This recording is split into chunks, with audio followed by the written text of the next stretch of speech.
What's up guys, and welcome to yet another video. My name is Nigel with Chipset Africa, and in my hands today I have a very interesting device.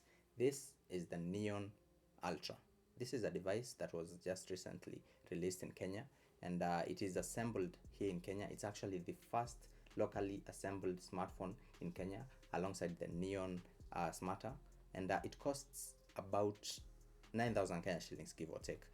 So in terms of specs, it's nothing that interesting, to be very honest. It has 2 gigabytes of RAM, which is very low in this day and age, and you get about 32 gigabytes of internal storage. So why are you getting such low specs, and are they even good enough to use for the lowest of lowest smartphone consumer, is the question that I was asking myself when I got this device for review. Shout out to Safaricom for sending out this. However, this is just a disclaimer. They did not get to review my review. This review comes from me. My opinions are mine, and I was not paid to do this review. So in terms of reviewing this device, I had a lot of problems. From what angle was I going to take to review such kind of a device, because it's actually the cheapest device we have reviewed here on TechSpace Africa, and I was wondering, so who is this device actually for before I actually go and review it? Because if I compare it to the devices I've reviewed in the past, that is like the Samsung Galaxy S23 Ultra, the iPhone 12, the flips and the folds, it's going to come up last, and it's going to be by so far.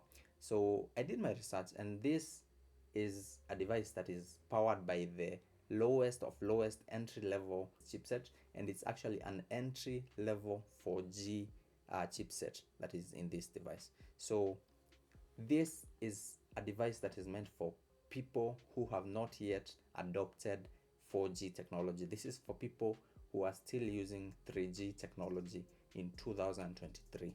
How many are they? I don't know about the target market, but there has to be a target market for Ruto to decide we are going to have to launch a device like this, right? And yeah, a lot of people still use feature phones, and I was looking at while I was doing research for this video at the kind of phones these people are using, these Katululus and Kadudus, and these are devices like the Nokia, I think 2300, and they actually cost 2,500 shillings, and this is a 3G smartphone. This is not a smartphone actually, this is a 3G phone, and you get the basic of the basic features. You can use your M-Pesa via your SIM toolkit or your SSD, and you can call and text and SMS, and that's about it. So now this device wants to bridge that gap from 3G to 4G. Now, people who are buying this device have never used a smartphone in their lives. That is what I want to believe, because if you already own your 6 gigabytes and 128 gigabyte ROM devices, you're not going to be buying this even as a second device, right? So I'm thinking this is for those people, and what better device to introduce these people to the life of 4G, and not leave them out, because we're already at 5G smartphones. Like, all flagship smartphones right now are 5G. So what better device than a device like this to introduce them to the world of smartphones?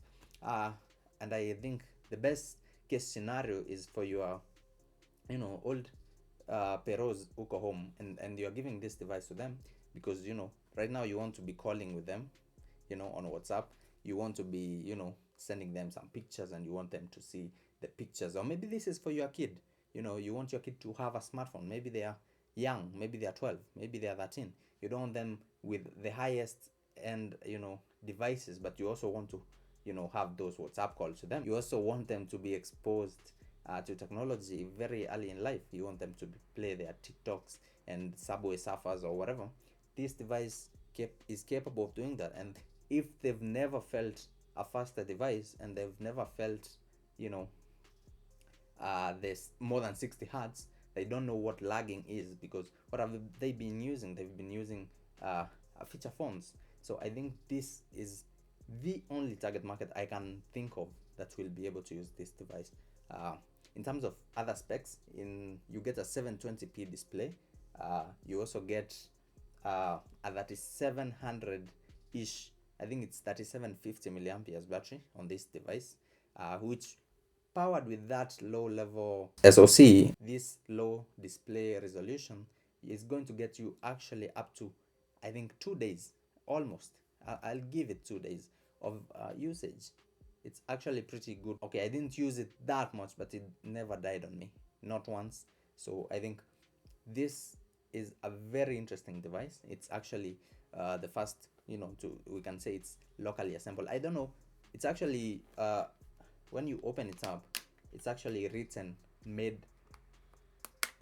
I made a TikTok video where I showed this device, and it's actually written made in China. This is because all the parts are essentially made in China, and then it's assembled here. So yeah, this device is not for the highest end consumer. It's for that guy back at home who does not have a smartphone. It's for that guy who loses their phone every now and then somewhere. I will not say in this video. It's for that person who just need a smartphone kuwashikilia tu, and yeah, I have nothing else to say about this device. It's not cheap. It could be cheaper. I do believe it could be cheaper, maybe double the feature phone, because if the feature phone is 2500, maybe this could come in at about 5000. It could be very competitive, but other than that, I think it's a pretty good start. I have nothing to hate on it. Personally, I wouldn't use it. I think I am the farthest away from the target market, and if you are as well, it's okay, I think. Yeah, so let me know what you guys think about this device. See you in the next one. Cheers.